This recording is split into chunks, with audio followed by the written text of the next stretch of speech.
What's up, people? Phillip Enriquez here for the SayWhatchaLike Sports Podcast. Just taking my morning drive here, and I thought I better take a few moments to shoot real quickly on this whole Tony Romo versus Deion Sanders topic going on in the media. As you guys know, these two are both former Dallas Cowboys. These two are both analysts for CBS. So it's funny to see them beefing. But if anybody has been paying attention for the last few years, anytime the Cowboys played on Thursday Night Football and Deion interviews the players after the game, he gives Tony Romo hell, and those two go back and forth. And in that shoot, Deion Sanders mentioned, "I tried to bury the hatchet." So in my personal opinion, with, watching all this from the outside, I don't have any inside knowledge of this, but from the outside, it sure seems to me like Deion Sanders has a personal vendetta against Tony Romo because he attacks Tony Romo at any opportunity he gets. And as a Dallas Cowboys fan, I find that sad because two of these players are two of my favorite players of all time here. But I have to admit, Deion, in a lot of ways in this whole predicament, you're the one that looks petty. Sure, Tony Romo took a shot at you on the air, without a doubt, for sure. But it was a small shot. It was a pellet gun shot. All he's doing is making a quick wisecrack, which he often does on the air, which makes him a great color commentator, in my opinion.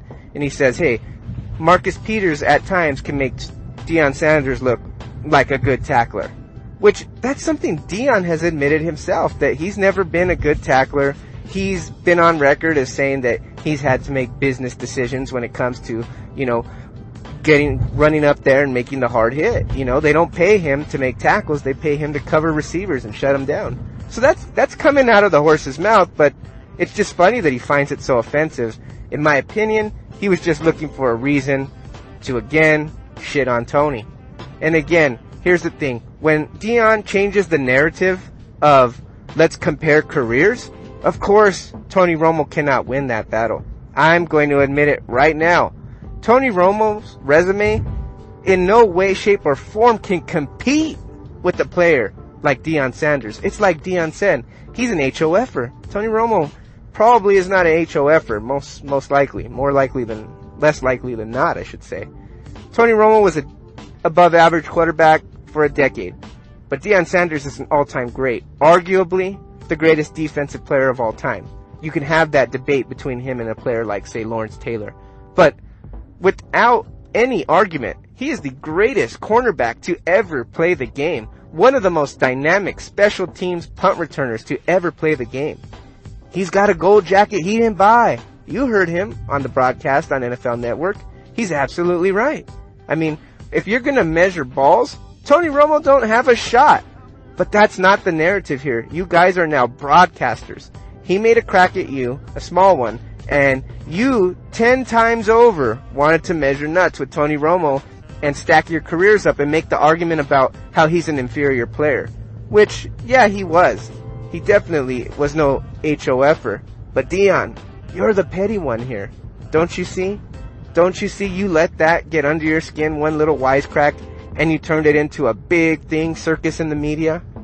That's what Deion likes. Deion's always liked the limelight.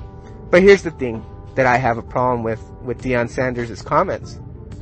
He started to bring up that he started to go away from the individual accolades like Hall of Fame, statistics. Yeah, that's player v player. I get that. But when you bring up teams, he says you ain't never won anything. Deion, what did you ever win without great players? When you were on the Atlanta Falcons with Jerry Glanville and the boys, what did you ever win? You were on the Atlanta Falcons, 5-6 years? Again, guys, I don't have the stats in front of me, but I know he was on Atlanta for a solid 6 years or so. I think he made the playoffs one time. One time you made the playoffs, Deion, because you didn't have any talent around you. Didn't mean that you weren't great. Didn't mean you weren't capable. It means you didn't have the talent around you. So who are you to judge based on teams? Because you signed with the San Francisco 49ers, a perennial powerhouse, one of the all-time great offenses, defenses, one of the most complete teams I have ever seen.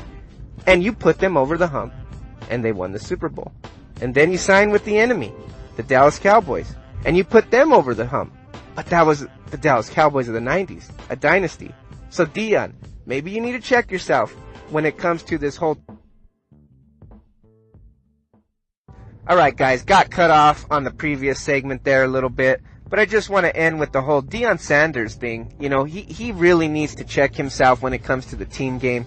If he wants to compare his personal resume against Tony Romo's, he's got Romo beat by a long shot. But when it comes to the team, Deion, maybe that's something we need to take a closer look at. You know what I mean? Because Deion Sanders has had multiple problems with his teammates during his NFL career. You've all heard of the clashes between him and Jerry Rice because Deion wants to do things his way. And if Deion Sanders can't do things his way, then Deion Sanders ain't gonna do things the way the team asks him. As a Dallas Cowboy, he famously told the defensive coordinator, I ain't gotta watch the tape. I ain't gotta buy into this scheme in front of all his fellow cornerbacks and said, hey, you just tell me the guy you don't want to catch the ball and don't worry about it. Deion just wanted to take his man to man, take him out of the game, which he could. He had the talent to do so. But what does that say for him as a teammate? Because all those young defensive backs for the Dallas Cowboys look up to Deion. They want to be Deion. So then they get that cocky attitude that they don't have the talent to exercise. And that's why the Dallas Cowboys slowly corroded with Deion Sanders. So Deion Sanders, when it comes to the team, you signed with the San Francisco 49ers. You signed with the Dallas Cowboys. Two of the all-time great teams there. The teams of the 90s. Of course you were going to come away with the championship. What did you do in Atlanta? How good did you make Atlanta? Did you turn them around when they drafted you? Tony Romo is a Dallas Cowboy.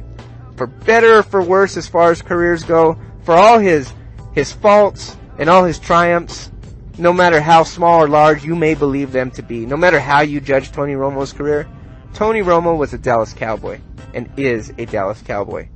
Deion, you're a hired gun. You're a mercenary.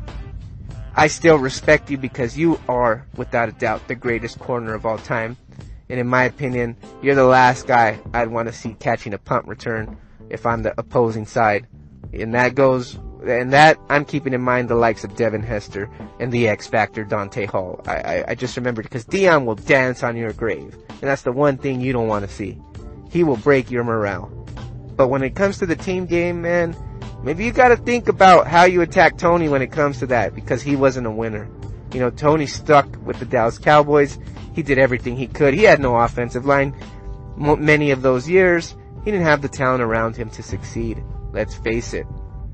The whole Dak says hi and bye, it's just low blows, you know. That just shows me how petty Deion Sanders can be. And to me, it's just a shame. But bottom line, Deion Sanders, he's a hired gun. He's one of the biggest, best hired guns you can buy. And I definitely don't regret for a second buying that gun because it helped us to deliver our third championship in 4 years as a Dallas Cowboys fan. But Deion, when it comes to the team and attacking a Dallas Cowboy like Tony Romo, man, I ain't with it. Straight up.